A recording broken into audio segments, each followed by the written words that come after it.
यहां इतनी सारी माताएं बैठी है, सबके मंगलसूत्र की डिजाइन अलग अलग होगी। बोलो री जी जी सही है कि गलत है? सबके हाथ के चूड़े की डिजाइन अलग अलग होगी। बोलते जाओ जरा जल्दी से, सही है कि गलत है? ठीक है। पाँव में जो बिछुड़ी पहनी हो उसकी डिजाइन अलग अलग होगी। पाँव में जो पायल पहनी हो उसकी डिजाइन अलग अलग होगी। सिर पे जो चूनर पहनी हो उसकी डिजाइन अलग अलग होगी।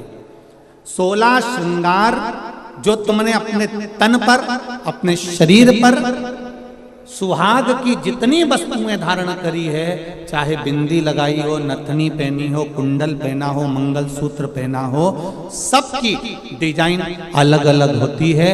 केवल 16 श्रृंगार में से एक श्रृंगार ऐसा है जिसकी डिजाइन नहीं बदली है, वो है मांग का सिंदूर, कुमकुम एक जैसा हो।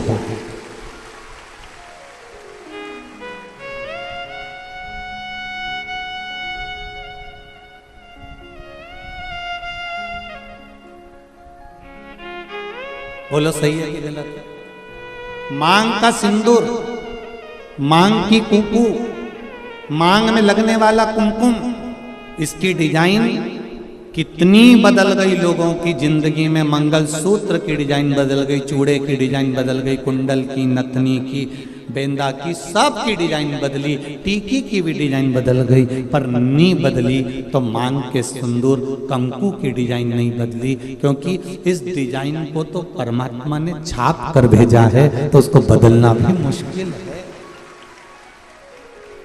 वो नहीं बदल सकता।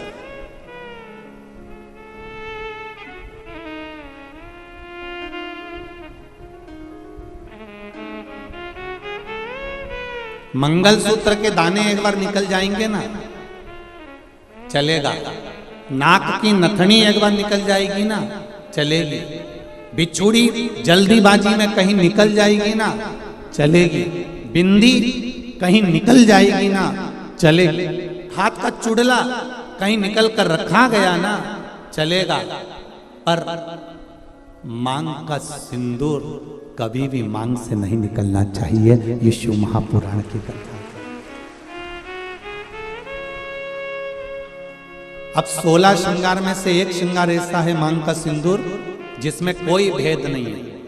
करोड़पति माता भी अपने सिर में लगाती है और एक सब्जी बेचने वाली भी अपने सिर में लगाती है। वो सिंदूर ने समानता बनाकर रखी। एक ब्राह्मण की घर की माता भी सिर पर लगा रही है, तो एक वैश्य के घर की माता भी सिर पर लगा रही है। एक क्षत्रिय के घर की माता भी सिर पर लगा रही है, तो एक शूद्र के घर की माता भी अपने सिर पर लगा रही है। सारा श्रृंगार पैसे के बल पर ऊंचा नीचा हो सकता है, मंगलसूत्र पैसे के बल पर ऊंचा नीचा हो सकता है, हाथ के चूड़े पैसे के बल पर ऊंचे नीचे हो सकते हैं, पांव की पायल पैसे के बल पर ऊंचा नीचा हो सकता है। केवल मांग का सिंदूर, कुमकुम, ये पैसे के बल पर ऊंचा नीचा नहीं होता। ये गरीब और अमीर सबकी समता बता देता है कि यहाँ सब बराबर हैं। मांग के सिंदूर के आगे, कुमकुम के आगे सब बराबर है। कितनी बड़ी बात रामचरितमानस में आती है। थोड़ा ध्यान लगाकर सुनना मेरे धान के कटोरे वालों सब। छत्तीसगढ़ वासी सबले बढ़िया, जम के बोलो जरा, सबले बढ़िया छत्तीसगढ़िया।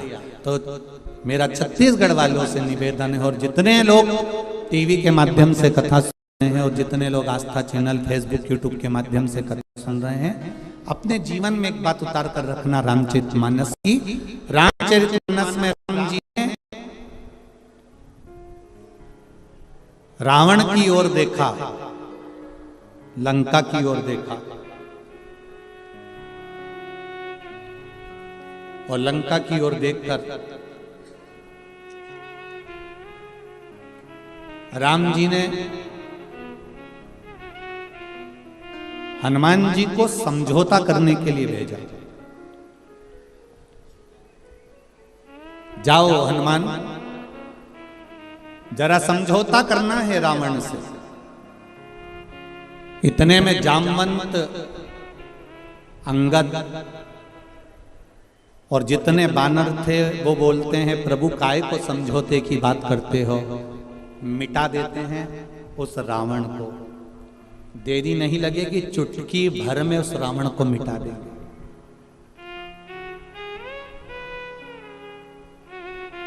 चुटकी भर में रावण को मिटा देंगे। राम जी ने कहा रावण को मिटाना सरल है, पर मंदोदरी के मांग के सिंदूर को मिटाना कठिन है। जरा ध्यान दीजिए, रावण को मिटाना सरल है, पर जो ये मंदोदरी ने मांग में सिंदूर धारण कर कर रखा है, जो मंदोदरी अपनी मांग में सिंदूर धारण कर कर रखी है, जो मंदोदरी अपनी मांग में कुंकुम धारण कर कर रखी है, जो मंदोदरी अपनी मांग में कुमकुम रखी हुई है, इसका सौभाग्य इसके सामने है। और इसका जो भजन है, इसका जो आनंद है, इसका जो स्मरण है, वो इतना प्रबल है कि उसको मिटाना कठिन है।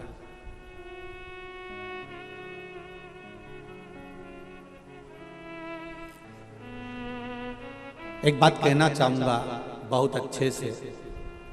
आदरणीय गृह मंत्री जी हमारे यहाँ कथा में श्री ताम्रध्वज साहू जी यहाँ बैठे हुए हैं। आप तो आज आए हैं, पर आपके घर से जो बाईसा हैं, आपकी जो धर्मपत्नी है, हमारे लिए तो माता के तुल्य हैं।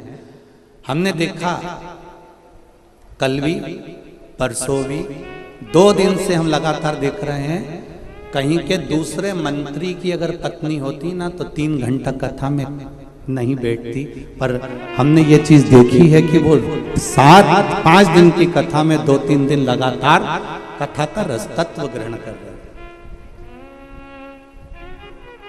हम कहना चाहेंगे संपूर्ण विश्व के सनातनियों को एक बात बताना चाहेंगे कि पति जब घर से बाहर निकलता है, पति जब अपना घर छोड़कर किसी मार्ग की ओर आगे बढ़ता है, तो उसके साथ में धर्म पत्नी भले साथ नहीं रहती हो, पर उसके मांग में जो सिंदूर रहता है ना, उसकी चमक पति के साथ हर पल रहती है। ये निश्चित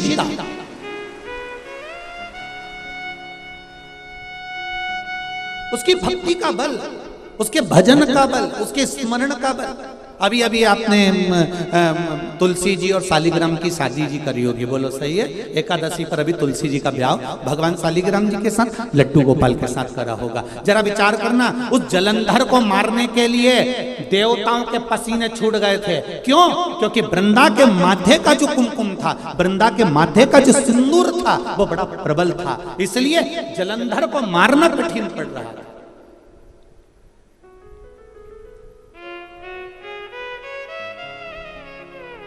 फिर करा क्या गया कि इसके सात्वित्व को डिगाया जाए,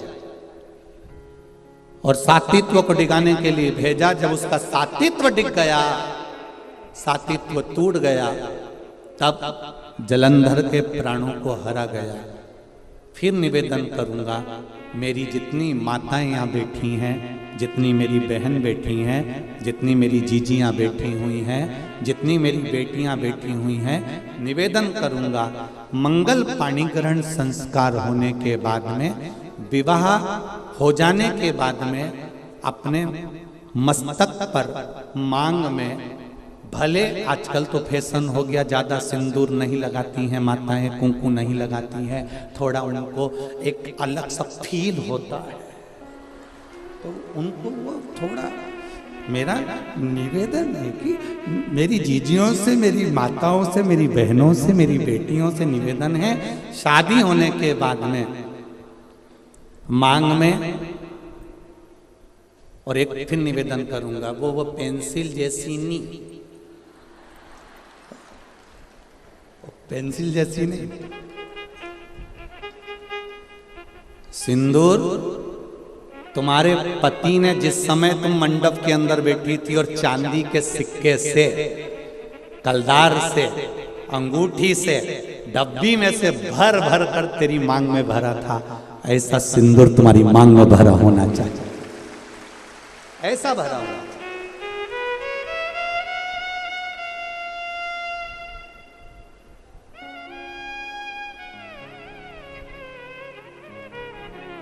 आपके माथे के सिंदूर, आपके मस्तक की कुंकू पर जो कुंकू आपने लगाया है, जो मस्तक पर सिंदूर लगाया है, वो बड़ा, हम सिंदूर और कुंकू का इसलिए बोल रहे हैं, टीकी का इसलिए नहीं बोल रहे हैं क्योंकि टीकी तो आज के जमाने में तुम ढूंढते रह जाओगे। एक छोटी सी पंखड़ी को भी काटते काटते, जैसे माथा की जूनी रह, वो को निकालो, फिर देखो, बस ऐसी इतनी छोटी सी टीकी माताएं लगाती है, इतनी छोटी सी बिंदी लगाती है कि पूरा माथा पे ढूंढते रह जाओगे कि है कि नहीं है। पहचान करना भारी पड़ जाता है। निवेदन है, बिंदी तुम लगा रहे हो, कितनी बड़ी लगा रहे हो हमें उससे मतलब नहीं है, पर मांग में थोड़ा सा सिंदूर, थोड़ी सी कुंकू, थोड़ी सी डोली, जो भी आप लगाते हो वो थोड़ा सा इस मांग में होना चाहिए। अब कई लोग बोल रहे थे कि गुरुजी आप इतना लंबा तिलक लगा के आ जाते हो, कंकु यहाँ तक पोत के आ जाते हो, तो हमने कहा तुम नहीं लगा रहे तो तुम्हारे बत्तल का हम ही लगा ले। उसमें कहा टेंशन ले, उसमें क्या जरूरत।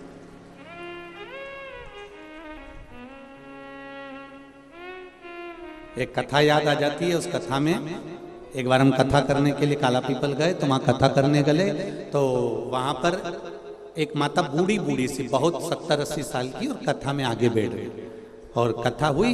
वो माता का नियम था, डंडा टेक के आती थी और 2 चोटी करके आती थी, एक में लाल रिबिन, एक में पीला रिबिन, 2 रिबिन पहले माता रिबिन बांधती थी, आप लोगों को ध्यान में होगा, ऐसा लाल, ऐसा गुत्ता गुत्ता गुत्ती गुत्ती यहाँ तक आती थी, और फिर जो स्कूल जाने वाली छोरियां होती थी, बेटियां, वो यहाँ से लेकर फिर यहाँ चुट्टा मान लेती थी। है?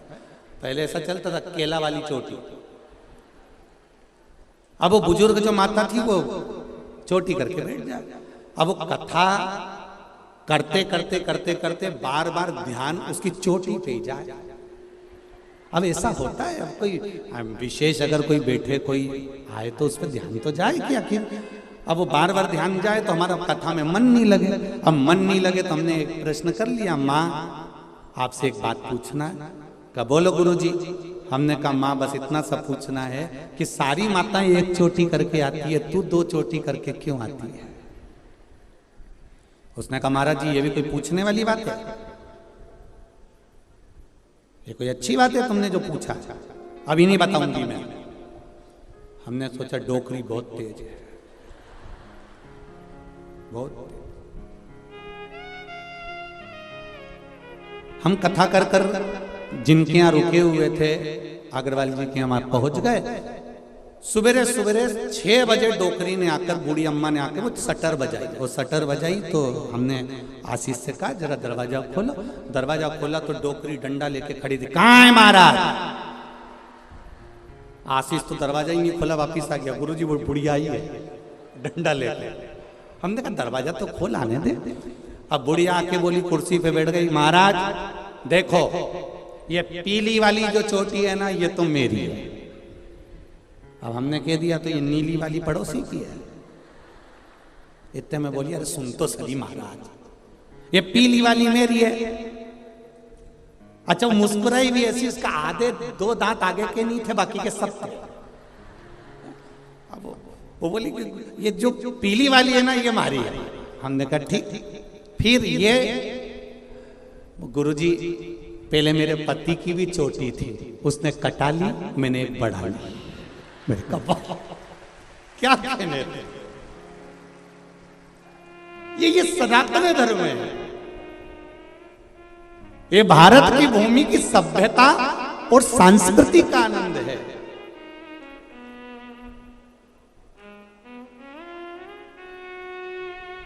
ऐसी ही जानकारियाँ प्राप्त करने के लिए इस चैनल को लाइक, शेयर और सब्सक्राइब जरूर करें।